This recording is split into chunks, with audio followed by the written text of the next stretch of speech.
Isaiah 65 verse 17 has long been received as one of the most sweeping promises in Scripture. For behold, I create new heavens and a new earth, and the former things shall not be remembered or come into mind. Readers across traditions have interpreted it as pointing beyond the ordinary horizon of history. Many Christian commentators hear in these words the final renewal of the cosmos at the end of time. The new heavens and new earth anticipate the consummation revealed again in Revelation 21:1, when creation itself is liberated from corruption and humanity is gathered into eternal communion with God. Here, the verse functions as a preview of the ultimate eschaton, when sorrow, sin, and death are undone, and only glory remains. In Jewish readings, the passage often belongs to the vision of messianic times. The new heavens and new earth represent the renewal of Israel's life in the land, the vindication of covenant, and the restoration of cosmic harmony. The forgetting of former things refers to the erasure of exile and suffering, replaced by peace and justice under God's reign. Some modern interpreters read the verse less as cosmological prediction and more as symbolic discourse. The new heavens and earth signify a radical reconfiguration of consciousness, a remapping of human existence. In this key, forgetting former things is understood as healing memory itself, so that past wounds lose their power to shape the future. Though diverse in emphasis, cosmic, historical, or symbolic, these interpretations converge in treating Isaiah's vision as a singular thesis, either a final end, a political restoration, or a metaphorical renewal. Our approach departs from this consensus. Rather than imposing one overarching thesis, we take the verse on its own terms, its language, grammar, and cadence, and allow it to unfold through a series of interrelated triads. Each triad identifies three elements that together form a configuration of reality: how God presents God's self, what is brought into being, and what disappears from consciousness. This method resists reduction. It lets the text open like a series of interlocking rooms, each disclosing its own perspective, until a new world of meaning stands where the old one once stood. This is not an abstract exercise. The triads allow us to see the verse as a living system. They track how a word like behold functions not as ornament, but as the ignition of awareness. How a participle like creating holds time in suspension. How memory itself is re-engineered so that a healed future can arrive without carrying the injuries of the past. In what follows, we begin with the first triad, where the stage is set and the players are revealed: the divine self-presentation, the creator, and the act of creation itself. Isaiah opens the scene with Hinni, often rendered, "Behold, here I am." It is a compact, performative utterance. In the prophetic tradition, it signals not only presence, but initiative. God is not simply visible, God is about to act. This is why behold in this verse functions as more than an attention getter. It establishes the condition under which true seeing becomes possible. It is as though the text says, you cannot witness what follows unless you stand within the radius of a presence that declares itself. Observation is therefore not passive, it is awakened. The text trains the audience to become the kind of observer who can bear the brightness of what is about to occur. Immediately that presence resolves into agency, vorea, creating. Grammatically, this is an active participle, a form that bridges time. It carries the energy of is creating and the assurance of will create without being trapped by either. The subject, God, is implicit but unmistakable. The syntax refuses any gap between who God is and what God does. To name God here is to name God as creator in motion. The participle holds us in the charged interval where act and identity are inseparable. The one who says, "Here I am," is encountered as the one who creates in the very breath of that self-disclosure. What emerges then is a field of mutual presence. Observation is only possible because God self-presents. God is encountered precisely in the act of creating, and the act of creating is intelligible only within the light of the one who says, "Here I am." None of these elements stands alone.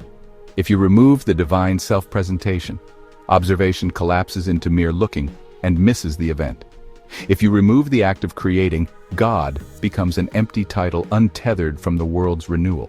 If you remove observation awakened by the divine behold, creation happens unrecognized and the revelation remains unreceived. The triad therefore describes a simultaneity rather than a sequence. Presence, agency, and act arrive together and interpret one another in real time. This has practical consequence for how we listen to the rest of the verse. Once we grasp that creation here is not a distant decree, but the lived encounter of presence with agency, we can understand why the promise of a new heavens and new earth is announced in this register. The same voice that awakens observation is the voice that brings reality into being. The text does not invite spectators to watch a spectacle from afar. It invites witnesses to stand inside the radiance of an act that discloses the actor. In this first triad, the verse teaches us how to see, attend to the behold, meet the one who speaks, and recognize that creation is not merely reported. It is happening in the speaking. The beginning is not a clock striking zero. It is a presence saying, I am here. And when that presence speaks, reality moves. If we can learn to hear that opening word, we will be ready for what follows. A world remade and a consciousness reconfigured to dwell within it. If the first triad opened the door to divine presence and action, the second triad reveals the scope of what that action produces. Creation does not appear in fragments or increments, it arrives as a comprehensive renewal. Isaiah's language is unflinching, not simply heavens restored, not merely earth repaired, but new heavens and a new earth. The cosmos itself, from its uppermost expanse to its ground of human dwelling, is remade.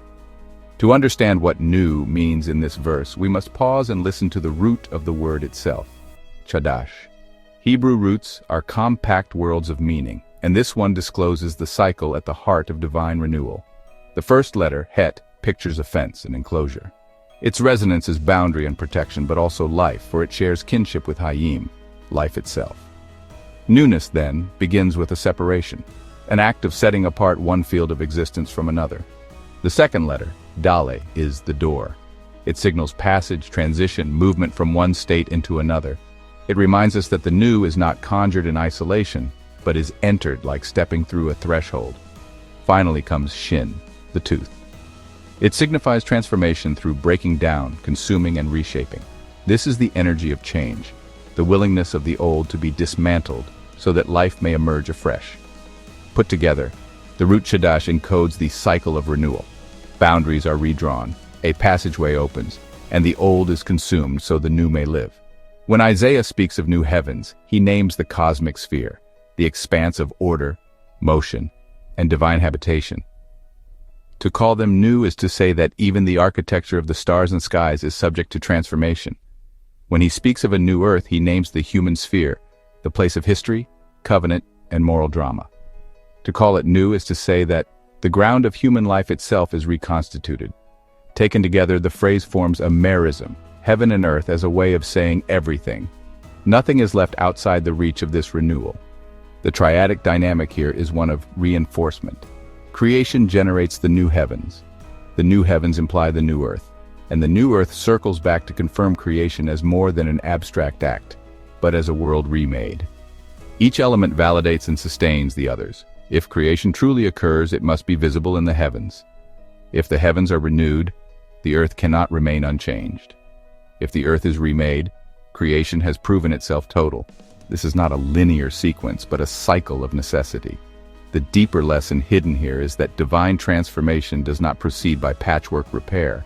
It works by enclosing what was, opening a doorway into what is, and consuming the old so that new life may take its place. This is the rhythm encoded in the word chadash. The heavens and the earth stand as symbols of totality, but the process by which they become new is the same process that governs our own lives. Setting boundaries with the past, stepping through thresholds of change, and allowing what once was to be broken down so that renewal may come. The promise of a new heavens and a new earth is not about a distant cosmic overhaul. It is about learning to live inside the cycle of chadash. It is about recognizing that every act of divine creation carries within it the rhythm of boundary, doorway, and transformation. And when we see this, we can begin to understand not just what God is doing to the cosmos, but what God is doing to us. If the second triad unveiled the scope of divine transformation, the third shifts focus to what must disappear for that transformation to take hold. Creation of the new requires the erasure of the old, not only in substance, but in consciousness. Isaiah expresses this in strikingly negative terms. The former things shall not be remembered, nor come into mind. Here we encounter not a gentle fading of recollection but a deliberate absence, a cosmic refusal of memory. The first element is no things. The Hebrew harishonot, the former things, is negated. Lo tizakarna, they shall not be remembered. What once was, what held precedence and order, no longer survives into recall. The word rishon signals priority, what came first, but here that primacy collapses under the weight of negation. The second element is no past. If the former things cannot be remembered, then continuity itself is severed. Time loses its thread. The past is no longer a usable resource. What was ceases to function as a referent. The third element is no memory. The verb zakar, to remember, carries the sense not only of mental recall, but of active commemoration, a bringing into consciousness. In its passive nifal form, tizakarna, it is not merely humans who fail to remember, but a cosmic condition in which remembering cannot happen. This is an unremembering, a dismantling of the faculty of evocation itself. Together, these elements define a void. The text is not describing absent-mindedness, but an ontological cleansing. The former world, its patterns, its history, its echoes, are not just forgotten but stripped of the possibility of being recalled.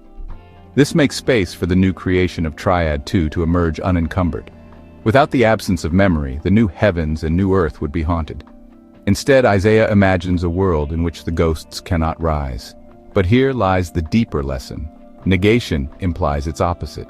To say that former things shall not be remembered is to remind us that existence itself normally demands remembrance. In its affirmative form, the triad would read, things give rise to pastness.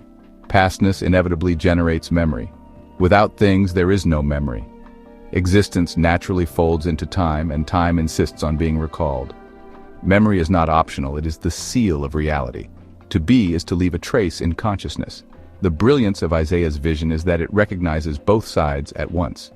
On the one hand, the negated triad dismantles the ordinary chain. Without memory, the past dissolves, and with the past dissolved, the former things are undone. This is reversion, a retroactive unmaking of what was. On the other hand, the implied affirmative reminds us how extraordinary this erasure is.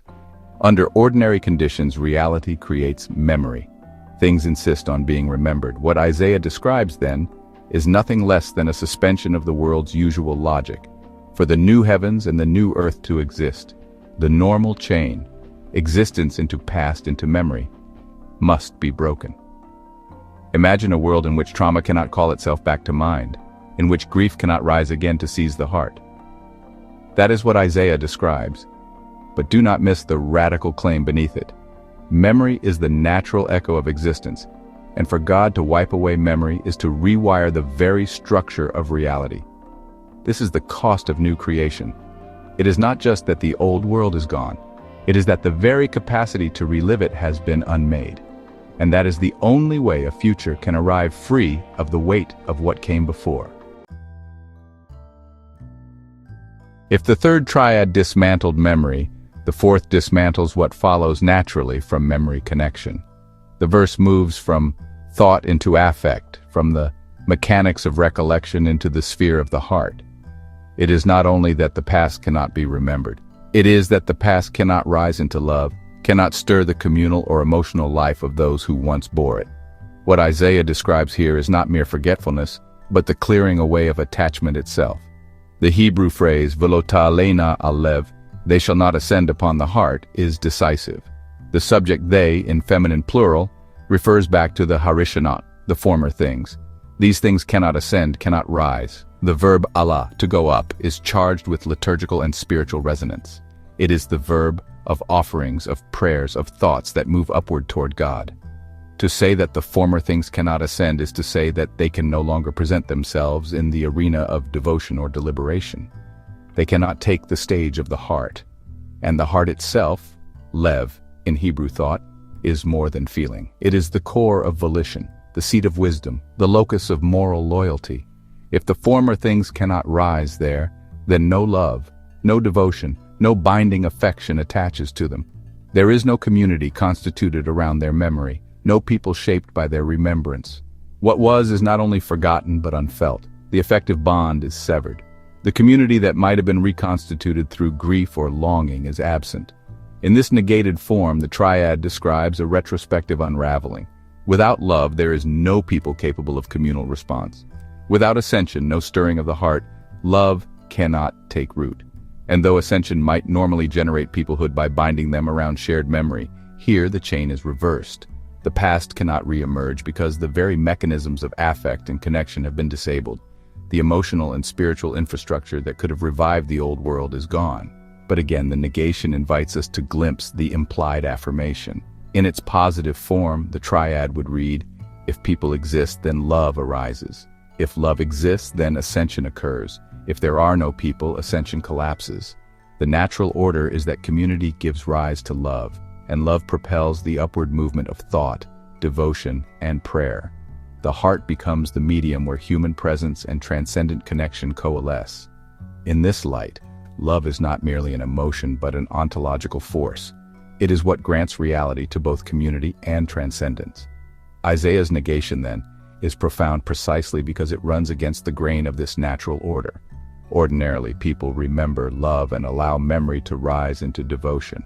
Ordinarily, the heart binds community to its past, but here in the new creation, the chain is broken. The former things cannot ascend, cannot stir love, cannot reconstitute peoplehood. It is as though God has drained the effective power of the past so that it cannot claim the heart again. Imagine a past so emptied that even nostalgia cannot summon it, a history so disarmed that grief itself cannot reattach to it.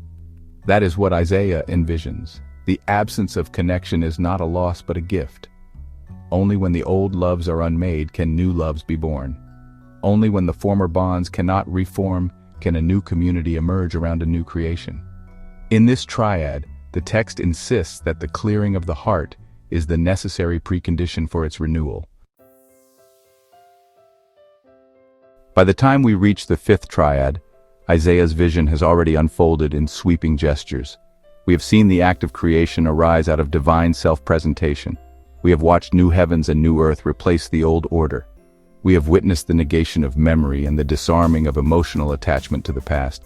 Each of these triads prepared the way for the final synthesis, a reconfigured integration, where the new creation establishes not only a world remade, but also a consciousness and community capable of inhabiting it. The first element here is the new reality itself, the heavens and earth reshaped, boundaries redrawn, existence recalibrated. But the second and third elements draw directly from what has been negated in the prior triads. Where once there was no memory, there now emerges a new capacity for remembering, not of the former things, which have been cleared away, but of the new reality itself. Memory becomes forward-facing, covenantal, directed toward the meaning of what God has inaugurated. Likewise, where once there was no love, no effective assent of the heart, there now opens a new possibility of connection. Not attachment to what has been dismantled, but devotion, loyalty, and affection for the world that is now being born. The genius of this integration is that it does not simply restore what was lost, it transfigures it. Memory is no longer the prison of the past, but the steward of the present. Love is no longer bound to grief or nostalgia, but becomes the bond of community in the new order. Together, these elements form an ecology of being in which consciousness and affection are recalibrated to align with the recreated cosmos. The heart that was emptied is now ready to be filled. The mind that was cleansed of the old is now free to remember the new. The logical pattern here is one of inclusion.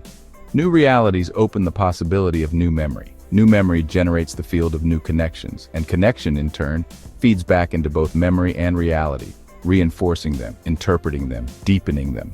This is not a simple chain of cause and effect, but a mutual unfolding. Each element contains the others. To live in the new creation is to remember it and to love it. To remember it is to build connection within it. To connect within it is to reinforce both the memory of its meaning and the reality of its presence. In this way, the fifth triad serves as the capstone to the verse. Isaiah is not content to describe a cosmic overhaul. He insists on describing the reconstitution of human interiority and community. Without new modes of memory and love, the new heavens and new earth would remain external, uninhabited, unintegrated. But with them, a complete transformation occurs. God, world, consciousness, and community converge. The promise of Isaiah is not only that God will make a new world, but that God will make us new enough to live in it. Our remembering will be healed. Our loving will be redirected. Our hearts will be free to rise again. The new heavens and the new earth are not just places we will see. They are realities we will learn to hold in memory, to inhabit in love, and to sustain together as a people reborn. Isaiah 65 verse 17 does not merely announce a distant future. It enacts in its very words the logic of creation and renewal. By listening to the verse through triadic analysis, we see that its power lies not in a single thesis, but in a sequence of interwoven systems. In the first triad, divine presence, agency, and act coexist inseparably. God is encountered in the simultaneity of self-revelation and creation. In the second triad, creation reinforces itself through the emergence of new heavens and new earth, a comprehensive renewal that encircles all reality. In the third and fourth triads, memory and attachment are dismantled. The past cannot rise, cannot reclaim affection, cannot bind a community around what has already been undone. This clearing is radical, a suspension of the world's ordinary logic of remembrance and love. Finally, in the fifth triad, integration occurs. The new cosmos, new memory, and new connection unfold in mutual inclusion, ensuring that creation is not external to us, but inhabitable by healed hearts and reconfigured communities. This progression is compelling precisely because it follows the logic Isaiah himself has inscribed into the verse. The Hebrew grammar and the rhythm of negation and affirmation reveal a system in which God does not only make a new world, but makes us new enough to live in it. Creation, memory, and love are rewired together. The lesson here reaches beyond exegesis. Isaiah 65 verse 17 invites us to see how much is at stake in attending closely to the original text. A translation can preserve the promise, but only the Hebrew shows how the promise works, through triadic interplay, through the interplay of affirmation and negation, through the very structure of the words themselves. Careful analysis uncovers not just meaning but movement, how reality is dismantled and remade in language. To read scripture this way is to resist premature reduction. It is to let the verse disclose its depth in stages, until the interlocking triads form a coherent world of meaning. In doing so, we discover that theology is not only what the text says, but what the text does when its words are allowed to breathe. The importance of this method, then, is clear. By returning to the original words and attending to their triadic logic, we learn not only what God promises, but how God promises it, and that how is itself transformative. It trains us to see, to remember rightly, and to love anew. It prepares us to inhabit the new heavens and the new earth as a people capable of memory healed and love reborn.